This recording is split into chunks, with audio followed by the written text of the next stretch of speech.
Welcome back to Realizing Potential, where we will meet Spencer Isen, the current Director of Development of Meor, and the founder of the Shoshana, a fabulous postnatal retreat in Philadelphia, one of the first of its kind here in the United States. We will follow his incredible journey as a Meor student at Brandeis to Wall Street, and finally back to Meor to help lead the next generation of students.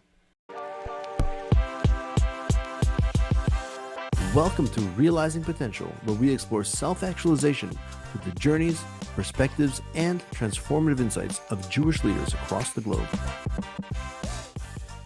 And we are back with a very special guest, Spencer Isen, the Executive Director of Development at Meor and the founder and CEO of the Shoshana, a postnatal retreat. Spencer, welcome. Thank you so much for having me. So this is super exciting because here we have Spencer over here, who was really started out at Brandeis University as a student of Meor and now is in the executive suite of Meor. Let's start from the beginning. How did that journey take place from student to executive? So I always start, my background growing up. I grew up very, very passionately Jewish. I always knew that I was Jewish, and it was always an important part of my identity. How that expressed itself in various different ways throughout my childhood. I grew up going to conservative synagogue. By the time I was about to be bar mitzvahed, we were completely unaffiliated with any synagogue. I was bar mitzvahed in a nightclub with a Synagogue dropouts. What happened? So synagogue dropout. Yeah, I mean, that's the only thing I've dropped out of. I think at the end of the day, my family just didn't really connect to where we were, and we always knew that being Jewish was an important part of my identity. I mean, there was no question ever that I wasn't going to have a bar mitzvah. I always felt it was important to marry Jewish. I always felt it was important to be proud of my Jewish identity. But I played ice hockey, and Sundays I had hockey games, and that didn't work with the schedule for Sunday school. This is in Philadelphia, or what area? This was in Philadelphia. Yeah, this was in the main line of Philadelphia. And your Jewish identity was that was from your parents, I guess? They were just proud Jews? Or? Yeah, that was my parents. My grandparents were very involved in our synagogue growing up. They donated the social hall. They were very, very, very, very impactful and influential within the synagogue. And that really, spread itself to my father and to my mother as well.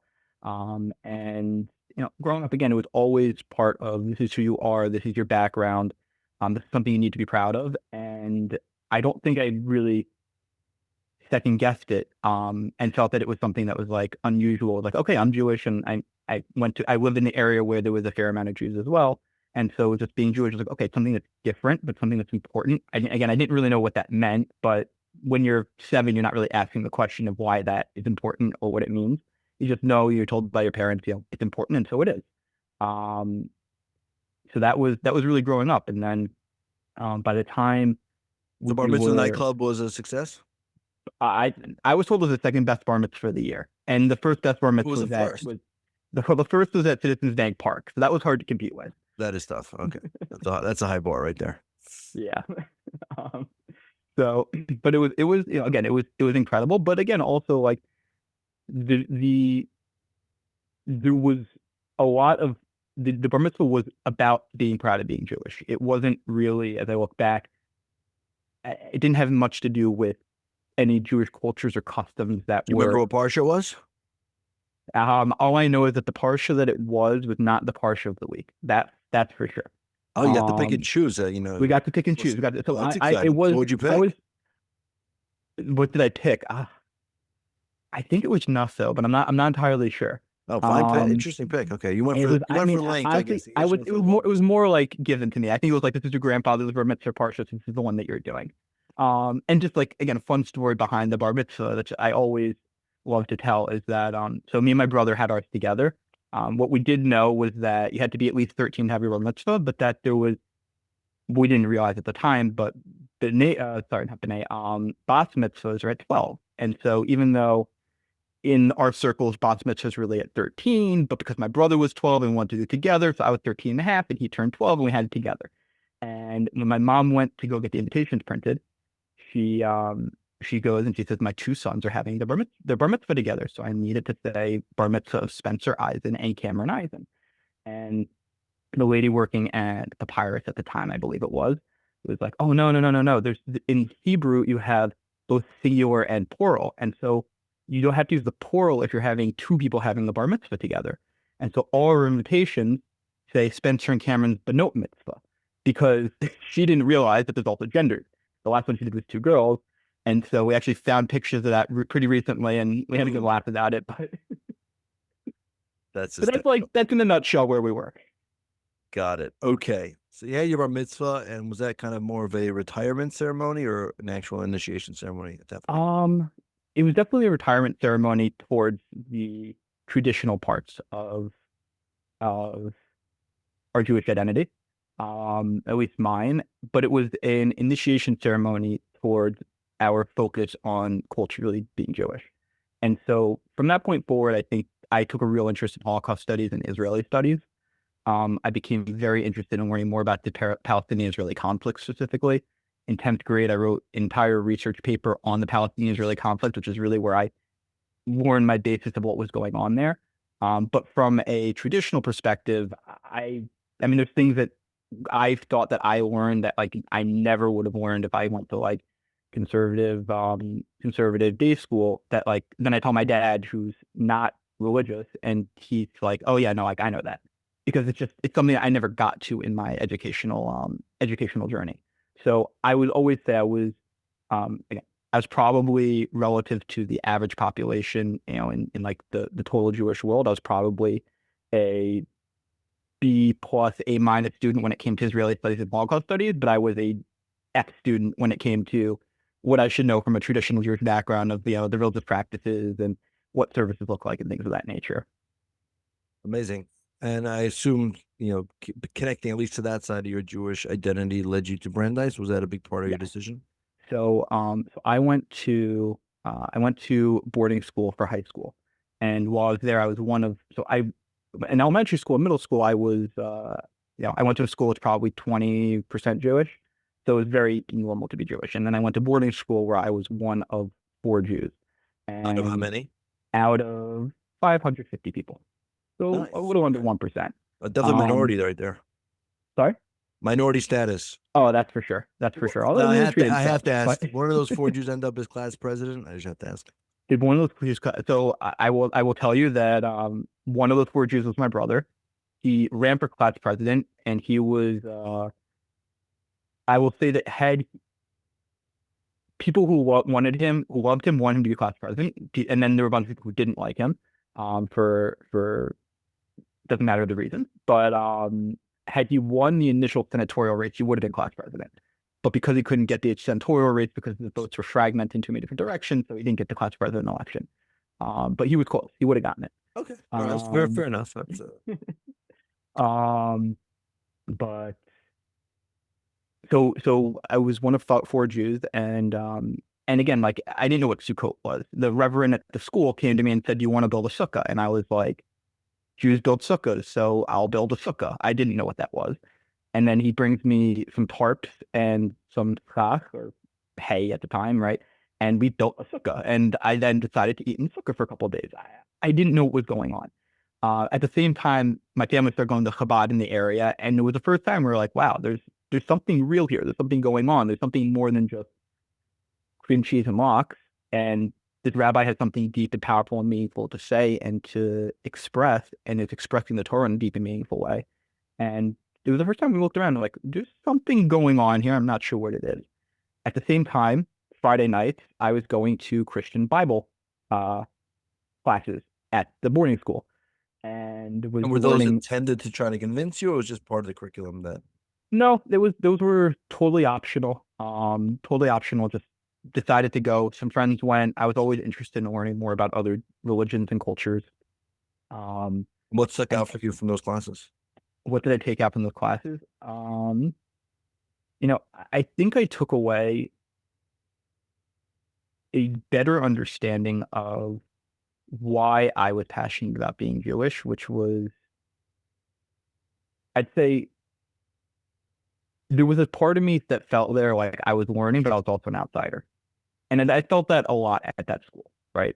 It was. I was brought in as being the Jew, but I was also the Jew. Right? And there was two sides to that coin.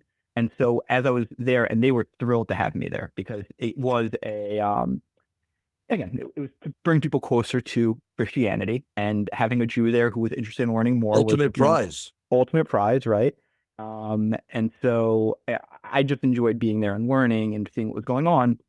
But for them, I think there was a big part of obviously trying to bring me closer, but also just like I think it was appreciation for somebody who's willing to go outside their comfort zone and like learn something new. They had a trip to Martha's Vineyard, which I went on. So I always say I went to Christian Bible camp for 2 summers, and I had like a real realization during one of those where I sat down. I was like, okay, like what's going on here? Like I'm sitting here, I'm singing songs about, some of them could be kosher friendly, but some of them were really not. And I think it was like one time where they say like go to the woods and just sit down and like have some introspection. And I had some introspection, and I kind of looked up and I said, I don't know what I'm doing here, but I know I'm here for a reason. I know that I have this passion to learn more, and I know that there's something more that's there. And I don't think this is it, but I know there's something more. It's the reason why you realized it wasn't it? Was there something that rubbed you the wrong way, or just I think I came to Judaism both in experiential and intellectual ways. Like when I say Judaism, to like, becoming observant. And I felt that what I was getting within the Christian Bible camp was a very experiential experience, but intellectually I wasn't stimulated by what we were learning and the proofs that were being brought to us. And I felt that if there was an intellectual side, it wasn't grasping my attention. So I really enjoyed the people I was with. I really enjoyed the community that was being built, but I didn't think that when I went and I looked and we had the Bible study classes, there wasn't anything in there that was like, this is convincing me of, that Jesus is God or anything of that nature. And so from that perspective, it never really hit me deeply. But at the same time, I knew that there was something that was yearning to be hit deeply by, which is why I was there. And having those introspective moments of being like, I'm here because I know that there's more. Like you wanted to connect to something. I wanted to connect to something. This was what was available. Correct. In your environment, and you wanted to check it out. And luckily for all of us, I suppose, it didn't work out so well. Your Jewish identity didn't take to it. Exactly. And so, but from that point forward, I mean, I was at Chabad. I went to Brandeis, and so this goes back to your question, which is why was I at Brandeis? I spent 3 years at a boarding school where I was one of 4 Jews, and I was very passionately Jewish. And I said, I need to go somewhere with a lot more Jews. And so Brandeis was my early decision choice. I ended up getting in, thank God, and ended up going there. And I got to Brandeis, and I had this second rude awakening, which was I'm super passionate about being Jewish, and I was the head Jew at my boarding school. But when I got to Brandeis, it was, you're not going to define yourself by being Jewish anymore. You're not going to be able to define yourself by definitely not being the most religious person and not being the least religious person. And there's so many different variations and people that are at that school. And it's a very broad school culturally and ethnically and philosophically, that unless you're going to be extremely extreme in a certain direction, you're never going to define yourself in that way. And I had a little bit of an identity crisis in the first couple of weeks of like, okay, how do I define myself? And that happened to be the same time that a friend told me you should do Meor. And I said, you know what? I've been searching for something. I've been at Chabad. I know there's something more here, but I don't know what it is. And now there's these classes that I can take to learn more about what that might be. And that was really my entry into the Meor life. And that was where the time on campus was just the place people went for the actual learning component of Judaism. Yeah, I'd say it's definitely more the learning component at Brandeis. From an experiential perspective, Chabad at Brandeis is very, very popular and very prolific, and they do a fantastic job. And Peretz Chaim, he hears that he does incredible work.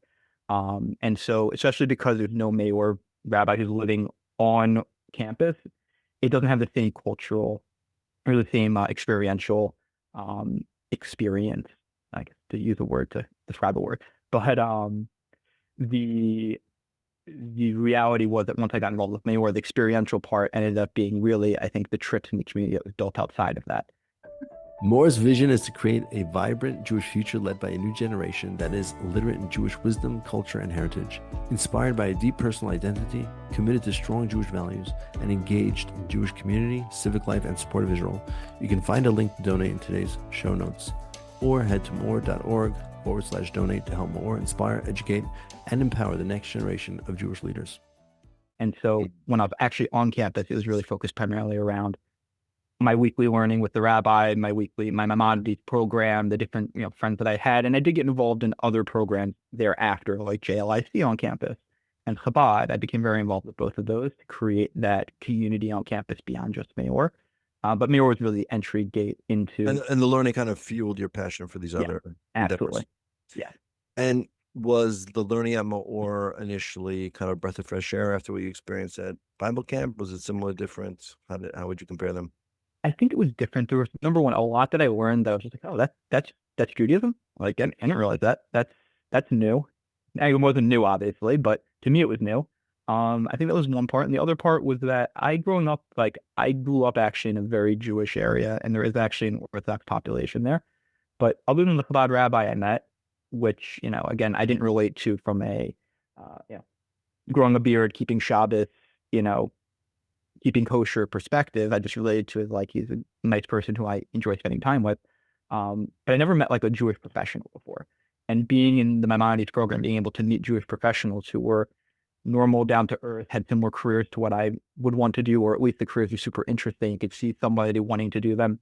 Was the first time I was like, oh, there's more than just rabbis within the Orthodox world. And so for me, that was a gate that opened and allowed me to see, I think, deeper into what could be. And then from an intellectual perspective, absolutely, learning about the depths of like, okay, kosher, for example. Like I always knew don't mix milk and meat, and I knew don't eat bacon, but I never understood anything beyond that. And so being able to understand the reasons for that, how that actually comes to be, what the methodology and mechanisms are to create the laws of kosher, that all was like interesting stuff that I just never had any experience with prior to Meor. Amazing. So it sounds like you got involved really early, and you were involved throughout your 4 years at Brandeis. I was. So disclaimer, I was actually only at Brandeis for 3 years. I ended up graduating a year early and going to yeshiva instead. But I was at Brandeis I started with Meor my freshman fall. I did my first Shabbos with Meor during that semester, but then I did my first Shabbos where I kept Shabbos the following semester. And I actually remember we were on the bus. I was dating a girl at the time, and we were on the bus back. And I said to her, I was like, I think I'm gonna start wearing a kippah on Shabbos. And that was the end of that relationship. Like done. Like that was it. And Even though she was a Jewish girl, I assume. Jewish girl, just like she. I feel like everybody knew that I was becoming more religious except for me. And so I had that conversation, in general, a couple of times. But she was like, if you're gonna start doing that, your mind is in a different place than where you need to be if we're going to be dating. And so that was for me a very easy decision. And then from that was the first time I kept Shabbos. That summer I went on Meor Israel, which was my second time in Israel. I had done birthright the summer before. It was the first time it was the first time I decided I was going to keep Shabbos once I went on that program. I decided I was going to wrap tefillin when I went on that program. I decided that like keep Shabbat for good, even before. So before I decided I'm going to try it out, and I think I'm going to. Once I went on the program, it was a no-brainer. And so I that was it. I mean, like I might have broken one Shabbat after that because I had a little bit of like oh my God, I'm actually doing this the rest of my life, 1/7 of my life not using electricity, which I had a little bit of that the following summer, but beyond that, it was once I made the decision, it was just okay. Now I just need to learn, because when I went on the program, and as I mentioned before, that was the first time I didn't just. I was number one. I was intellectually stimulated. Like it was the first time I sat down and learned Gemara and went through a sugya in halakha, and there was so much that again just impacted me. Like there's so much, not just truth. Like the truth was self-evident to me once I started learning it. But it was like it makes sense. This is not just something that's a level of sophistication. There's a level of sophistication. Thank you. Was a surprise exactly. for you that wow. 100%. Yeah. And so between that And do you and think just, having, again, the contrast of your kind of Christian experience kind of enhanced the Jewish experience in some way? Like, wow, this is so much more sophisticated, and that kind of helped you appreciate it yeah, more in a different way? I think so, absolutely. I think that, and again, this is not a dig on Christianity in Of general, right? course. But the approach that was taken with me was a very layman's approach, and so yeah, I definitely think that being able to see the intellectual stimulation, how over thousands of years Judaism developed versus what I was being taught in Christian Bible camp, they were worlds apart. And it sounds that this is what you were looking for, and going to Israel and doing some learning there was just exactly what you needed. Exactly. Yeah, it really was. It really was. Um, and so yeah, and that was really it. I mean, I came back. I told my mom keeping Shabbos. My brother and I were on similar but different trajectories. He came home. He started keeping kosher before I did. I started keeping kosher on that trip. When he came home, my mom said, "Spencer started keeping Shabbos. Do you want to keep Shabbos?" He decided she was going to start keeping Shabbos. And what was your parents' reaction at the time? My mom was very supportive. My dad was also very supportive. They're very, very, very supportive parents. My mom, full disclaimer, at this point has become observant, Torah observant. My father has not, but he really appreciates what Torah observance has brought to me and into our family. He always says that, he brags to his friends that me and my brother call him every Erev Shabbos, and his friends, a lot of their kids just maybe call once a month, once every other month. And so, um, he really felt that this has brought us as a family closer together. And how are you changing as a person? How do you feel that Judaism was enhancing you? How was your potential being actualized? It's a great question. You know, I think there's kind of two parts to that. There's one which is looking at what the purpose to the world is and what the purpose to what you're doing is. If you don't have a purpose, you don't have a goal, you don't have a vision of what you're trying to go for, then it's very hard to achieve anything. And that's not just in your personal life, that's in your business life, that's in your spiritual life, that's in everything. You need to have a goal that you're trying to achieve. And so um, I think that there was a lot of, meaning is a big question. What is the meaning to what we're doing? And that's something I grappled with a lot. And when I was able to, thank God, find Judaism and that developed a certain sense of meaning in what we're doing here. So that gives a lot of direction towards the purpose of what we're trying to achieve.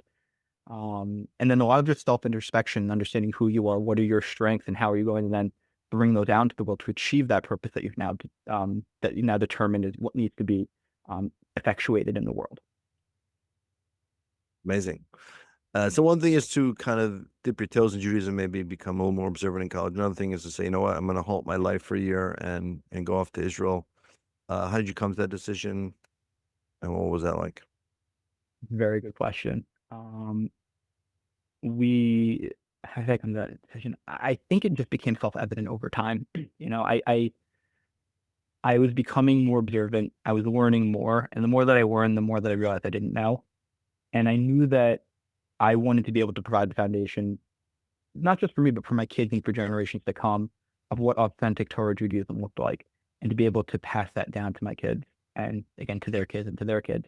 And I knew that if I didn't go to yeshiva, if I didn't take time to really figure out what this meant, and beyond just somebody saying, "Hey, this is what these words mean," and here's a translation, and now I'm going to walk you through it holding your hand. But if you can't do it independently, you're never going to have that ability to really understand the deepest pieces of what you're trying to achieve in the world. And going back to your last question, if you're trying to find meaning, and if you're trying to find purpose, and if the most important thing in the world is figuring out, and I really did think, does God exist? Because that changes everything, right? If God exists, that changes the entire way you live your life versus if God In what doesn't way? exist. I mean, we'll start with Torah Judaism, which is that if you're if God exists, the way you envision your purpose, right? What are you trying to do in the world? Because the reality is that like making money and trying to achieve ultimate happiness, right? That's the goal if there's no God, I think, right? Like there's and money being, I think, a method for many people to achieve happiness, at least in theory, right? That's what they think. Most people just want to live a happy life, right? And so the question is, how do you do that? If the entire purpose is just living a happy life, that will lead to different decisions and different outcomes, and saying, my goal is not just to live a happy life. Yes, living a happy life is important, but it's also to do something greater, something bigger, to represent God in the world, to be a light unto the nation.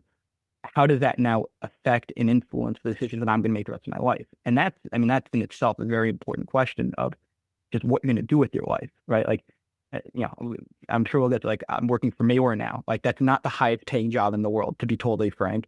And it's definitely not the least stressful job in the world. And you're a Meor rabbi, and again, it's the same thing.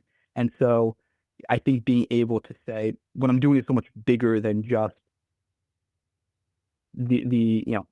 whatever it is that my life would be if there wasn't a God in the world, but recognizing it's something, a big part of a bigger picture. I mean, that's what I think is one of the importances of understanding what the purpose is and if there is a God. And when I made the decision that I had to figure that out, it wasn't a question, because that was, 1 year, 2 years of working. Like, that's nothing in the grand scheme of the larger picture of figuring out how I'm going to live the next 40, 50, hopefully not more than 40, but at that point, 60, 70, 80 years of my life to, it was really, it wasn't obviously the easiest decision, but it was a no-brainer.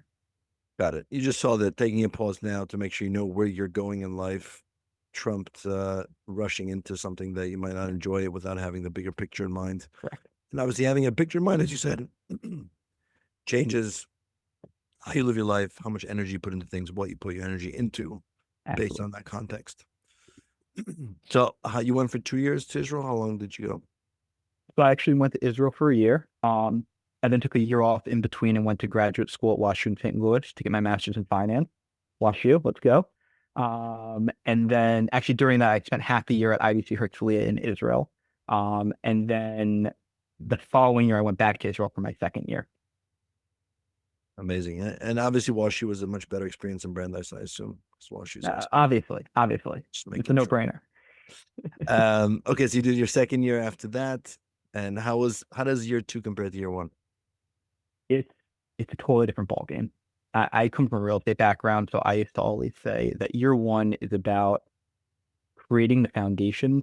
It's about taking what existed previously on this lot of what you built over the last 20 years, 30 years, depending on when you went to yeshiva, and recognizing what are the good pieces of what you built, what are the bad pieces, right? You could have built a very nice house, but you could have also built a garage that's going to fall down in 2 minutes.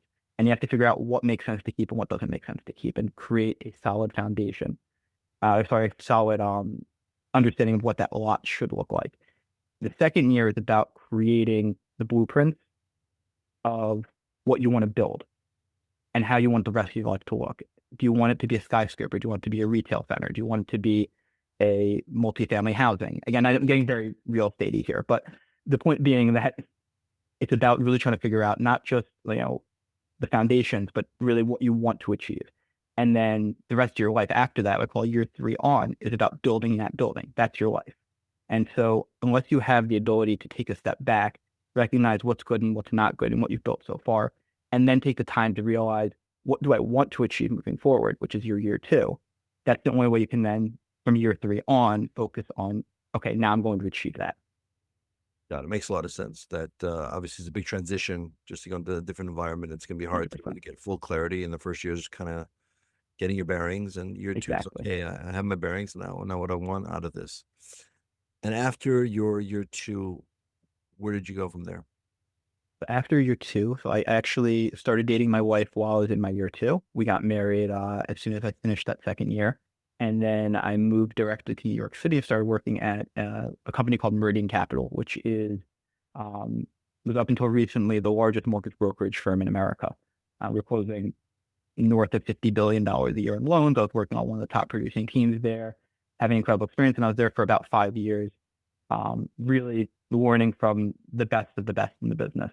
And then about a year ago, actually at this point, it's a little over a year ago, decided that, I had some personal experiences in regards to having my first kids and what the experience was like postpartum for both me and my wife, and saw that there were a lot of gaps in the, I think in the care environment in America, and decided to leave my job on Wall Street in mortgages and start a new business named after my wife, which is really focused on making sure that moms have the proper care, support, and infrastructure postpartum, so that they can thrive and succeed in their lives. And what we found is that in a lot of other countries in the world, they had different ways of doing this, whether that be similar to what we're doing or whether that be more at-home care models. And in America, we really lacked in regards to what the postpartum environment looked like for moms. And so what we really tried to do is reimagine and re-envision what that is. And about 2 months ago, we launched the Shoshana Postnatal Retreat, which is a retreat in Philadelphia for moms, where they basically come and get complete holistic care for 5 to 7 nights on average, and really try to make sure that they are taken care of so that they are supported and they feel confident going back home and then taking care of themselves and family. Amazing. Sounds like a much needed initiative here in America, and that we're definitely far behind in this area. I'm curious, how did going to spending those 2 years learning prepare you both for Wall Street and eventually for entrepreneurship? Really good question. I would say that the time learning in there's really two elements to it. One, which is that I'll go back to the more philosophical, esoteric point, which is that unless you know yourself, it's very hard to understand where you're going to be successful and where you can thrive. And so I really think that, there are two focuses during my time learning. One, which was obviously learning the text and developing a deeper relationship to that. There's also the idea of developing a deeper relationship to God and to myself. And I really think that during that time in yeshiva, being able to understand where my strengths are and understanding how I can best utilize those to achieve what I think God wants for me in the world, those were really the focuses. And that's when, when I went to Meridian, to be able to say, okay, like, how can I maximize myself here? How can I thrive? How can I position myself to be as effective as possible, both for myself, for the firm, and for, my overall goals?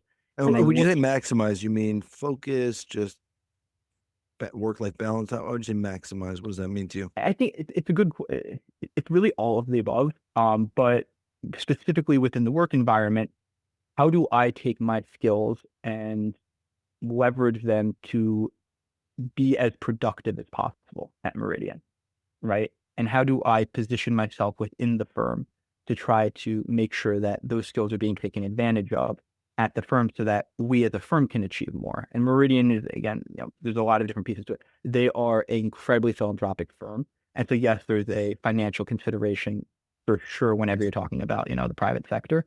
But there's also a part which was, the more successful I am, the more successful Meridian is, the more successful Meridian is, the more money can go to all these amazing causes that Meridian funds, and Meor being one of them.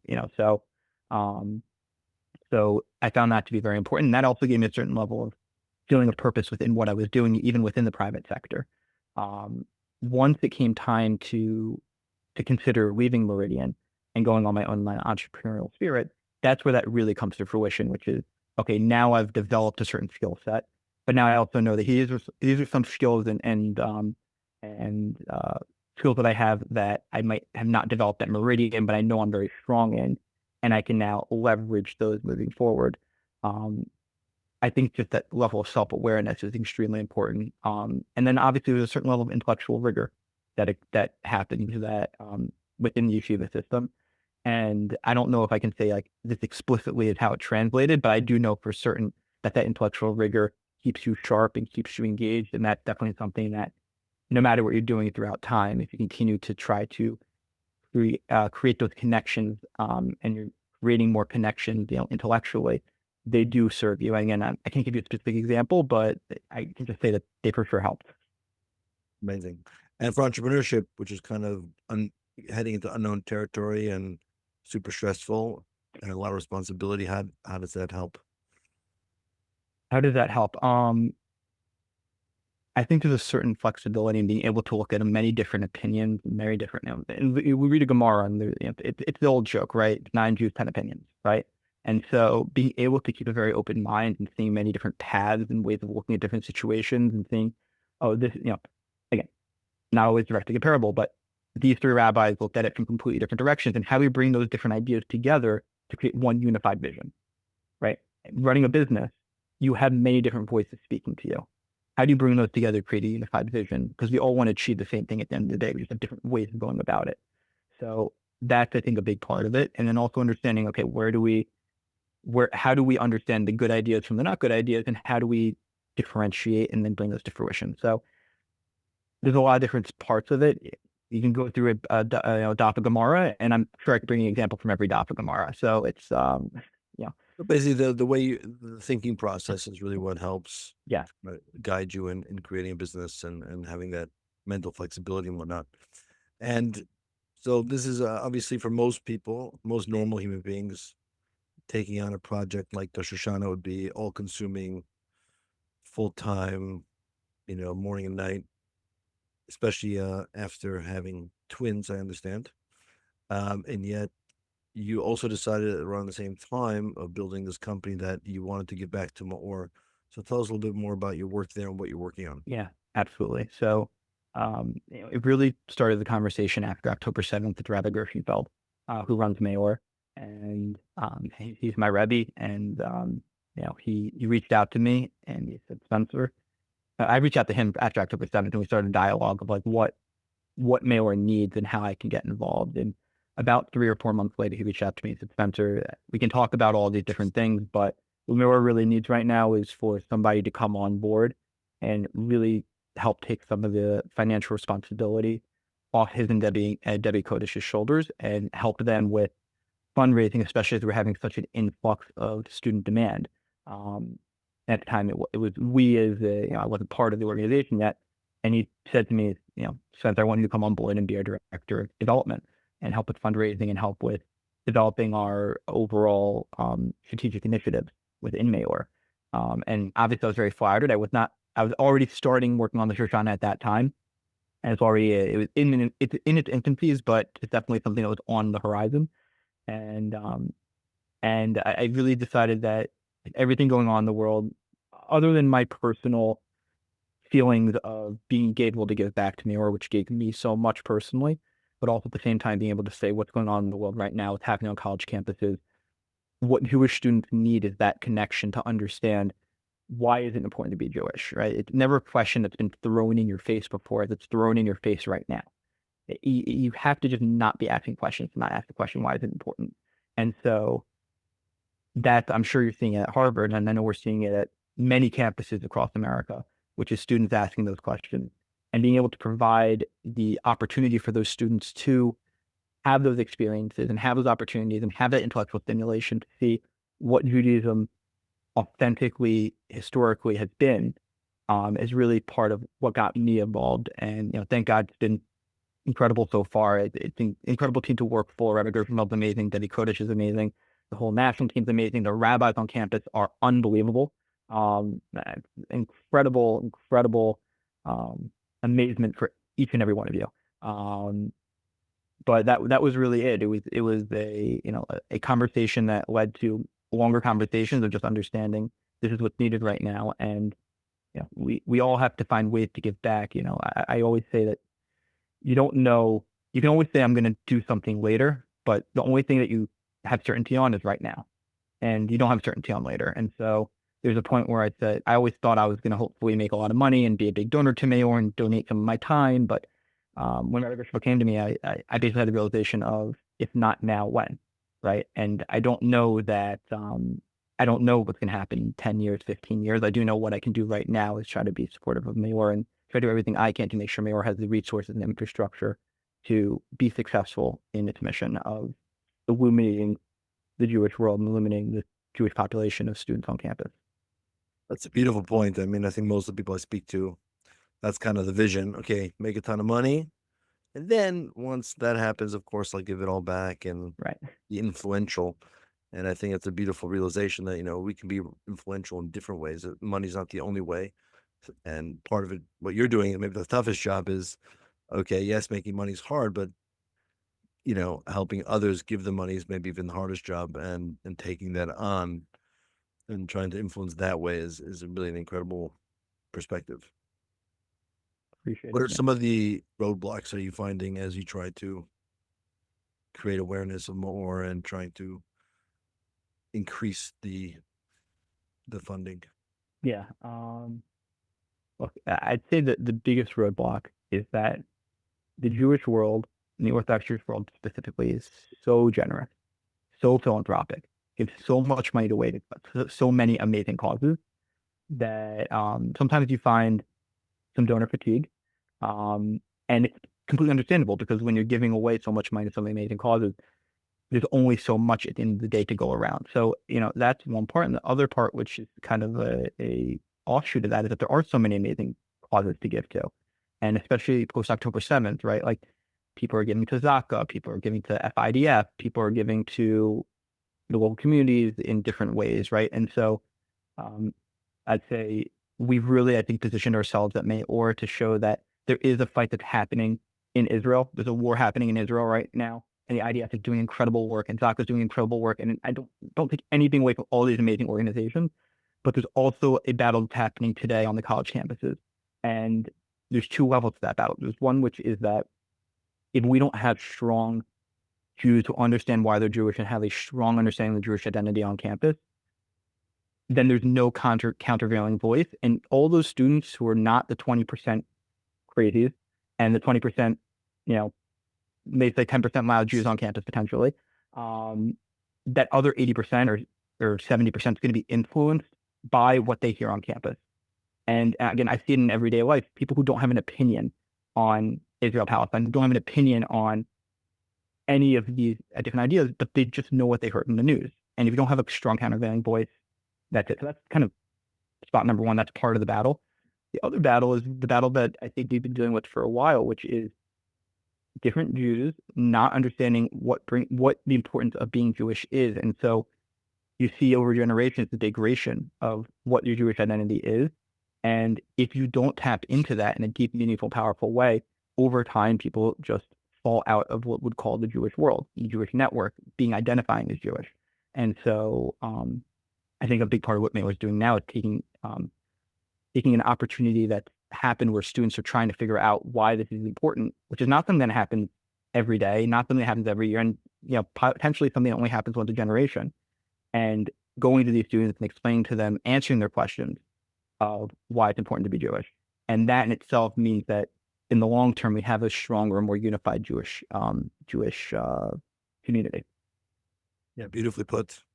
So I want to wrap up with a few kind of just deeper philosophical questions to hear what you think. Yeah. Some rapid fire. What's your favorite piece of Jewish wisdom that has guided you recently in life? There's a Gemara in Brachos that basically says that if you drink, you find yourself far from Torah. If you I forget, and now I'm blanking on exactly what it says. The basic idea being that when the Maharal says that when you find yourself in a position where you don't have direct clarity, that you are pulled in one way or another by your emotions, that you basically are acting in an irrational manner. And the idea basically being like, if you get drunk, if you're angry, that you need to basically take a step back. You need to take a step back because in that moment, you're not in a sane place, for lack of a better term. If you recognize that and you can take that step back, you can let yourself calm down. At that point, you can then think things through rationally, and you always make good decisions at that point. And I wish I remembered the exact quote from the Gemara right now. I'm totally blanking on it. But yeah, the wisdom is understood, and I assume a lot of difficult things come up all the time. Yeah. In entrepreneurship 100%. where you have to, take a step back, take a pause and in your personal life and in your professional life, and the importance of being able to take that step back. I think that's what separates the kids from the men, and being able to actually be successful is being able to, a lot happens. I mean, last Thursday I was super stressed out. Being able to take that step back and say, okay, let's just re-envision, let's reimagine, let's not make any decisions right now. Let's just stop, calm down, and now think clearly. amazing. And outside, it could be within Judaism or outside, but what is the best piece of wisdom that you've ever been given? My father always says, and he said this my entire life, everything works out in the end. Everything works out in the end. And things are challenging and things are difficult, things are tough. And what you'll find is that things always work out in the end as long as you continue to work hard, you continue to try to do what's right. I'm sure it comes from Jewish wisdom somewhere too, but that's I would say that's Call a it pretty God, clever, right? you can Yeah. choose Rabbi Akiva saying Right. everything that happens is ultimately for the good, Yeah. or Gone Nachum Ish exactly. Gamzu, this is for the Yeah. good. But certainly it's kind of one of those wisdoms that you've internalized. And no question, many psychologists will say that one of the keys to success in life is that optimism, understanding that things will be good, we'll get there. Is definitely a useful piece of wisdom to take with you. And finally, what do you think is really the key to realizing your potential? I think if it all boils down to one thing, it's self-awareness and self-knowledge. Hmm. Being able to look at yourself and understand. You can't achieve your potential unless you understand what your potential is, and being able to understand that again within the context of whether you're religious and it's God, whether you're not religious and it's just your natural strength. Being able to take a step back, realize what am I, who am I, what do I bring to the world, and what does the world need? Again, it's that Venn diagram that everyone shows. What does the world need? What am I good at? And where can I make money as far as like a job? And it's really just understanding that self introspection. I think that's the beginning, and then you realize what the world needs, and that's God telling you this is your potential. This is where you need to go, and this is what you need to do. Incredible. Well, Spencer, you're definitely someone that's a role model in this area, and loved hearing your idealism and how you've really taken all of your experiences and all your journeys and put them all together to help the Jewish world.